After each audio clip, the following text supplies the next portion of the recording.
Saudara, pada akhir pekan kemarin atau tepatnya di 4 hari jelang Lebaran, konsumsi bahan bakar minyak tercatat naik. Kenaikan tertinggi terjadi pada bensin jenis RON 95. Kementerian ESDM mencatat pendistribusian semua jenis BBM meningkat jelang Lebaran. RON 90 naik 13,82%, RON 92 naik 30,18%, dan RON 95 naik 32,16%. Kenaikan bahan bakar pesawat juga terjadi, saudara, seperti kerosen ini naik 42,53% dan juga aftur naik 28,74%. Jenis BBM yang turun hanya terjadi pada jenis solar. SDM juga mengklaim stok BBM saat ini dalam kondisi aman dengan rata-rata ketahanan stok di atas 20 hari. Saudara, usai musim mudik kelar, pemerintah akan menggodok wacana pembatasan pembelian BBM subsidi Pertalite. Pemerintah akan menetapkan aturan berdasarkan kategori konsumen hingga kapasitas mesin kendaraan. Apakah kebijakan ini akan efektif menyalurkan BBM tepat sasaran? Pagi ini kami akan berbincang bersama Direktur Eksekutif Energy Watch, Daimas Arangga. Mas Daimas, selamat pagi. Pagi Mbak Paskalis. Oke. Wah, Nah, Mas, selamat Lebaran nih. ini kita karena musim mudik kemarin sempat ada gosip-gosip kan kalau mudik ini Pertalite akan dibatasi. Ternyata enggak, itu direvisi dan rencananya pembatasan Pertalite ini akan diaturnya nanti setelah musim mudik. BPH Migas kemarin udah ngomong kayaknya akan diaturnya sesuai kapasitas kendaraan nih Mas, sesuai cc motor dan juga mobil. Kalau itu memang nantinya akan dilakukan, apakah akan efektif? Iya Mbak Paskalis, kita perlu melihat dulu ya latar belakangnya pembatasan ini sebagai apa. Apakah memang sebagai pengurangan beban karena subsidi, ya kan? Atau memang seperti waktu awal penghapusan premium. Memang kita mau mengurangi emisi. Karena kalau misalnya melihat datanya pada saat ini 80% volume BBM Pertalite ini memang digunakan untuk golongan menengah. Jadi kalau misalnya memang dilakukan pembatasan berdasarkan kapasitas kendaraan, objektifnya kita lihat ini sebagai pengurangan ya. Ini nampaknya kurang efektif. Kenapa? Karena memang yang tadi 80%-nya sendiri itu adalah golongan menengah. Jadi jadi kalau misalnya dibilang bagaimana cara efektifnya, kami di Energy Watch selalu melihat bagaimana pemerintah dapat merampungkan revisi Perpres 191 tahun 2014. Ini yang jelas-jelas mengatur siapakah yang benar-benar layak untuk mendapatkan bahan bakar jenis penugasan khusus alias Pertalite. Seperti itu, Mbak Bas. Oke, artinya kalau tadi kita balik ke statement Mas Daimas awal, ini untuk subsidinya atau untuk sebenarnya emisinya? Kalau dari Energy Watch sebenarnya melihatnya pemerintah ini mau yang mana sih untuk pembatasan Pertalite ini? Sepertinya kalau belum serius terhadap revisi Perpres yang tadi saya sampaikan, nampaknya memang masih mengincar pengurangan emisi nih, Mbak Hmm. Pascal. Hmm. Kenapa? Karena kalau dari premium waktu itu kan latar belakangnya adalah di tahun 2015 Pertalite ini pertama kali diperkenalkan dan lalu muncul ada Kepmen ESDM nomor 37 tahun 2022 yang memang dari premium ke Pertalite itu kan mengurangi kadar emisi sekitar 14%. Lalu ketika dari Pertalite ke Pertamax itu hitungannya adalah mengurangi kadar emisi CO2 sampai 27%. Nah, mungkin hal tersebutlah yang memang diincar terlebih dahulu oleh pemerintah.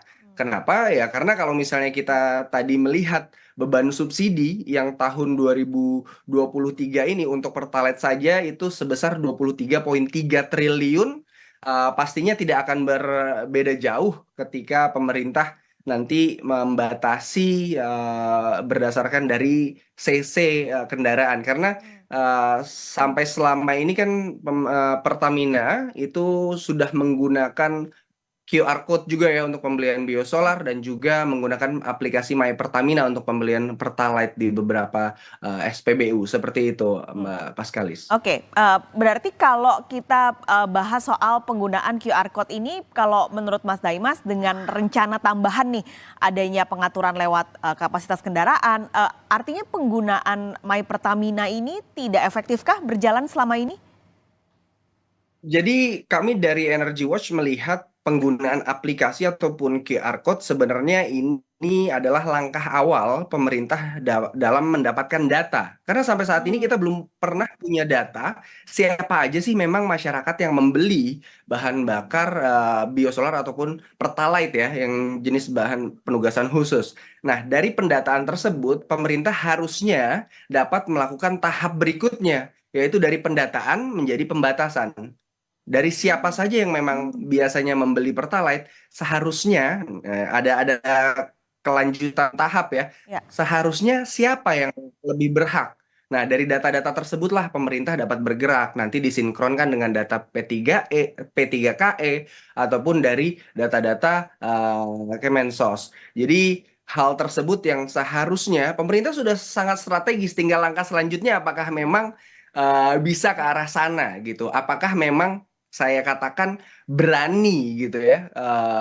Energy Watch hanya melihat apa namanya keseriusan pemerintah, keberanian pemerintah apabila revisi dari Perpres 191 tahun 2014 ini dirampungkan untuk menetapkan siapakah yang memang berhak untuk mendapatkan subsidi bahan bakar Pertalite tersebut, Oke, Mbak ini Paskalis. sebenarnya apa sih kendala dari pengesahan Perpres ini atau karena memang mereka pemerintah tunggu aja lah sampai nanti pemerintahan baru yang bakal ngesahin gitu?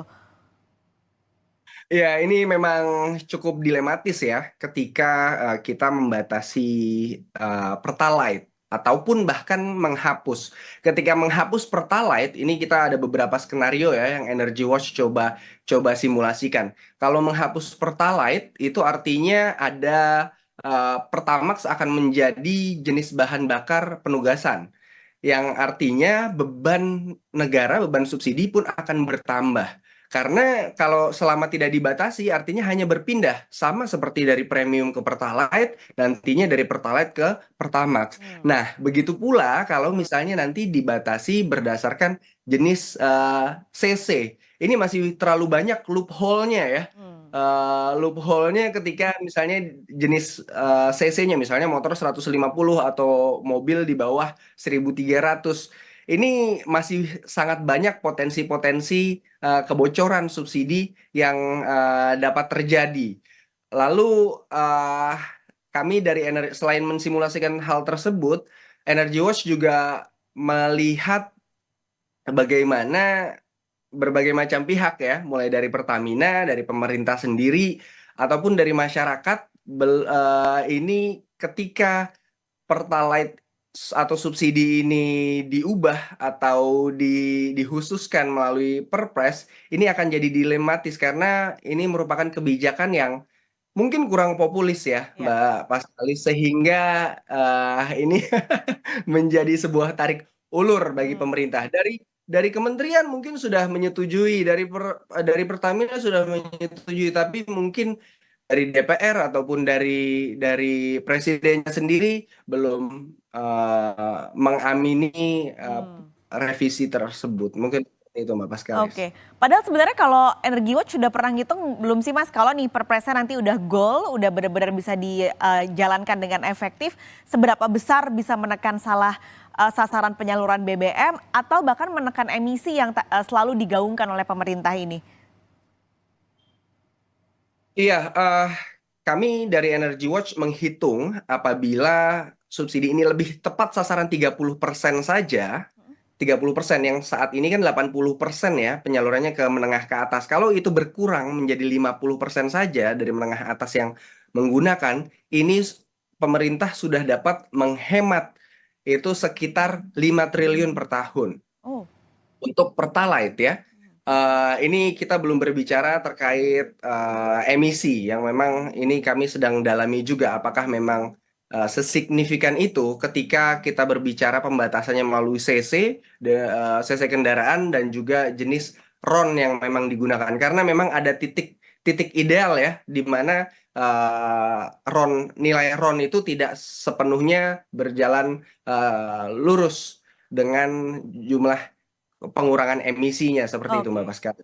Oh, jadi ini benar-benar yang dinanti adalah keseriusan pemerintah ya untuk bisa kalau udah ada perpresnya, payung hukumnya udah jelas, semua juga jadi enak berjalan di lapangan untuk melakukan kebijakan ini.